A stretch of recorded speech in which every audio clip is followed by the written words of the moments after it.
এদিকে যৌথ বাহিনীর অভিযানে মিলছে কৃষকদের অভিযোগের সত্যতা। নভেম্বরেই দুটি ভেজাল সার ও কীটনাশক কারখানা সিলগালা ও দুটি প্রতিষ্ঠানে ৮০,০০০ টাকা জরিমানা করা হয়। এরা দীর্ঘদিন ধরে ভেজাল সার ও কীটনাশক ব্র্যান্ডের মোড়কে বাজারজাত করে আসছিলেন। এগুলো আসলে একটা প্রোপাগান্ডা, আর আমাকে হেনস্থা করার কোনো একটা কারণ হলেও হতে পারে।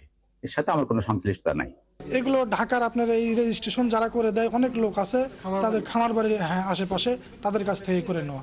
কৃষি বিভাগ বলছে জেলায় সার ও কীটনাশকের অনুমোদিত প্রতিষ্ঠান ৭০টি, তবে এর বাইরে যা আছে তা অনুমোদনহীন।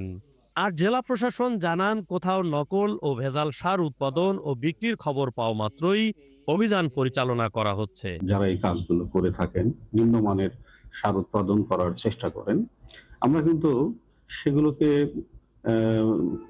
আইনের আওতায় নিয়ে এসে আমরা তাদেরকে শাস্তি প্রদানের ব্যবস্থা